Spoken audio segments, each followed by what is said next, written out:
Well, folks, this is bad. I honestly don't understand it, but those are my push rods from the driver's side of my motor. They're not supposed to be shaped like that.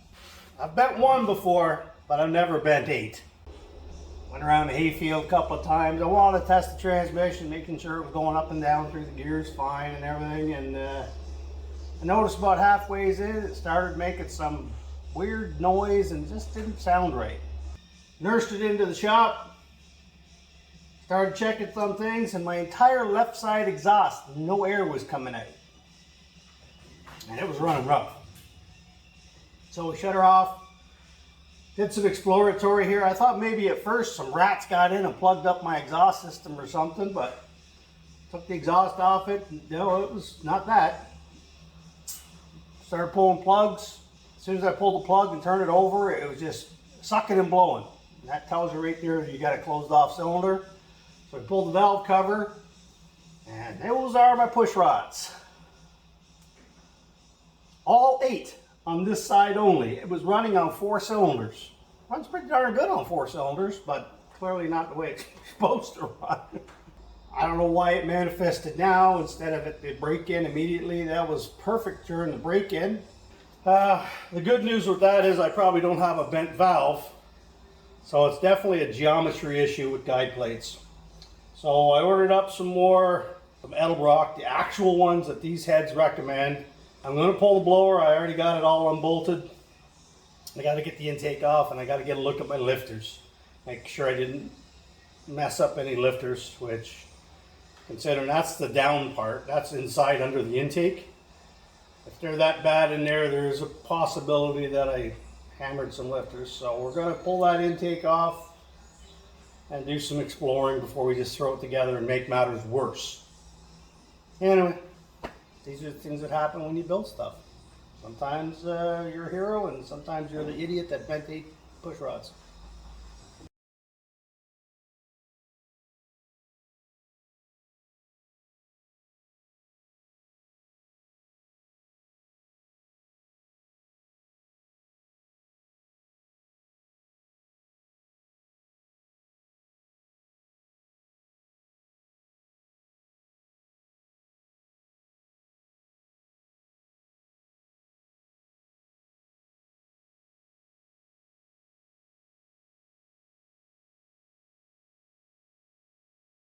Well, it's never a good thing when your lifters are shot out of the lifter bores.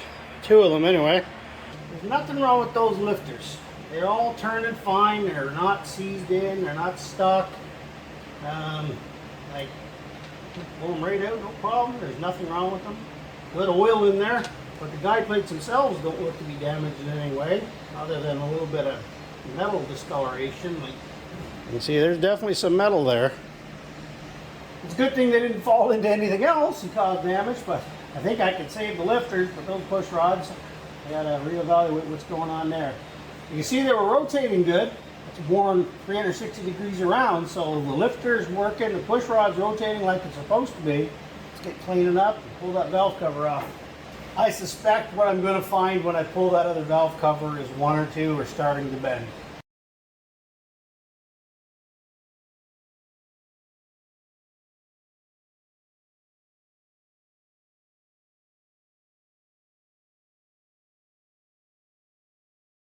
Well, I hate being right.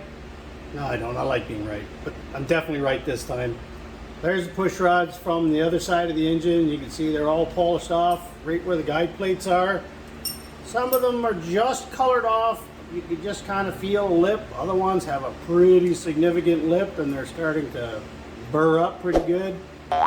So this is definitely falls into the category of a geometry issue, and the guide plates, that would not cause a valve to bend. This is binding into the guide and bending below between the lifter and the guide plate, not getting into the valve geometry. All things said and done, could have been a heck of a lot worse. It's been a weird week out here for me.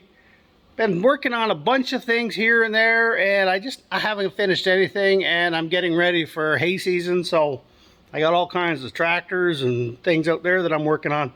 So I did manage to get Ratty's engine put back together. I haven't fired it up yet because I got the exhaust off it. So just to update on what was wrong, I got a little frisky, but also the fact that I cheaped out on push rods. I got them from Summit, but they're off-brand ones, and 50 some bucks or 80 bucks or something, they couldn't take it.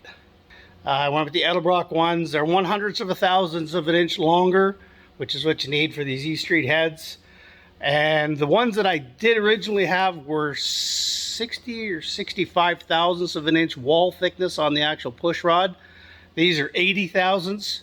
The outer diameters are the same, but it's the thickness of the steel. So they basically have a slightly smaller oil passage in them, which don't make no difference.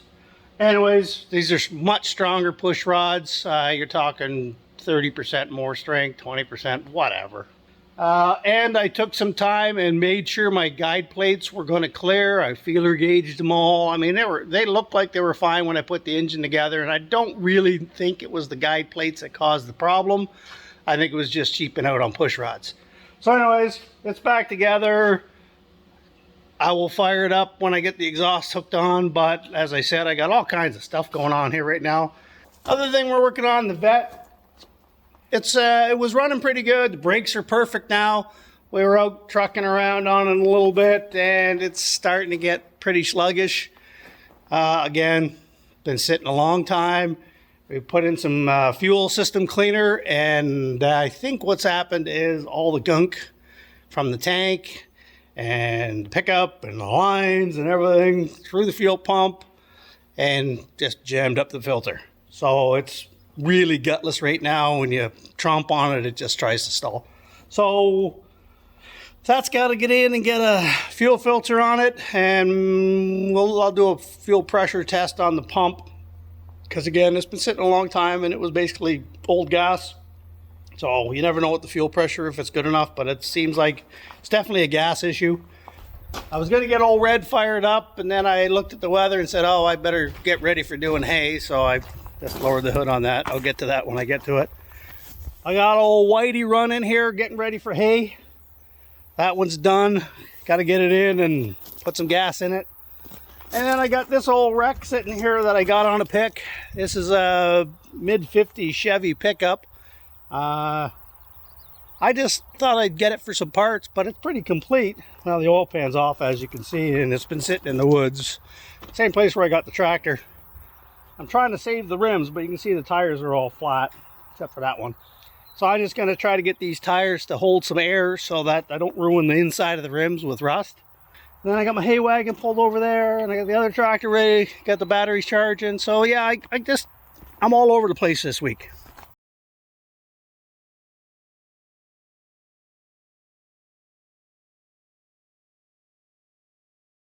Well, I got that one off. Took the wire wheel to it there a bit, cleaned it up. It looks a heck of a lot better. There's some chip and chrome in there, but as the saying goes, good enough for a rat rod maybe. I certainly wouldn't put it on any real nice car, but hey. So I got the other one. I put some air in it. It's over there, it seems to be holding. This tire was completely gone.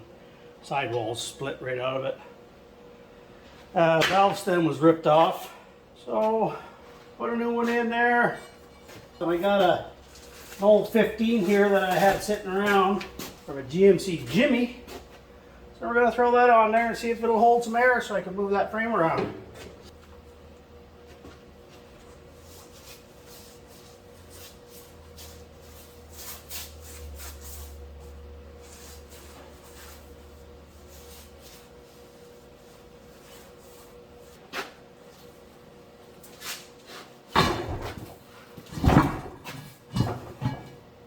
Oh, I do love my tire machine.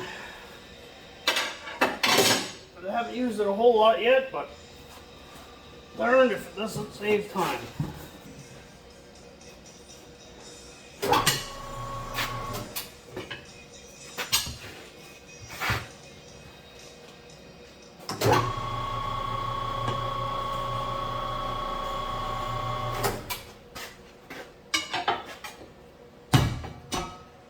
Oh, it needs to be glass. Looks like it's going to go right on. Alright.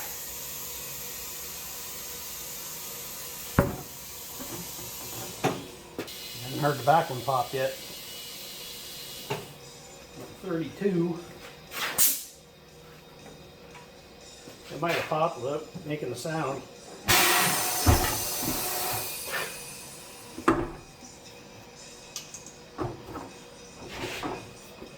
Yep, popped on without making a sound. There we go. Well, I managed to get the tires to hold air. 3 of them were holding air. That one's in rough shape, but I had to replace the valve stem and it's good.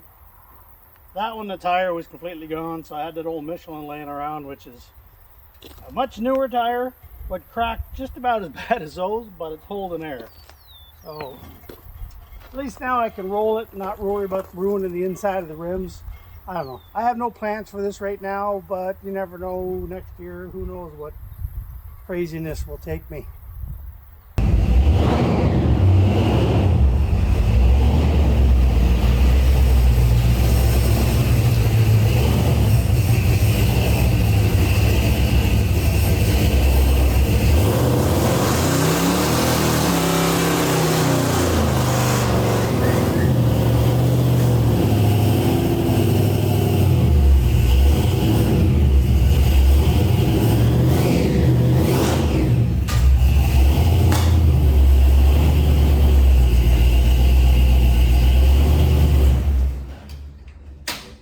Okay folks, well as you can see it's running like it's supposed to be again. Lesson learned, don't cheap out on second-rate push rods to try to save a buck. You think at my age I'd know better, but I still try to be cheap. And it almost always ends up costing me. Those ones that I originally put in were like $80. I said, oh, that's a good deal. They're all the right specs, size and everything else, but like I said, they were thinner. And they didn't last. So in the end it cost me $80, which could have been 2 cases of beer, which would have been more fun. Then again, I got to take the engine apart again. There's that. Anyways, the Edelbrock ones are the right ones for the engine specs. They cost 3 times as much. And lesson learned, nah, probably I'm still going to be cheap come next time. I know it. Anyways, we're going to push on with a bunch of little things that need to be done really before this is street worthy. Things like wiring up a horn.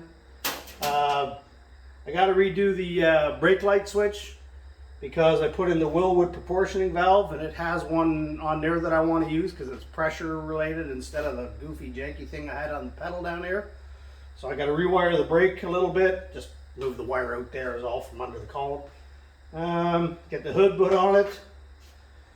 Still got to do the front body mounts, put the door on. Seats aren't bolted in, neither are the seat belts. That might be something I need to get done. And get the running boards put on. And of course, yeah, maybe put a door on here. Back window. So there's still all kinds of little things. I just need to get off my butt and get it done. I want to get this thing out and driving at least a couple of times before snow starts falling. Anyways, that was just a quick update on what's going on around here and some of my broken content because that's the way I've been working. We'll catch us on the next one.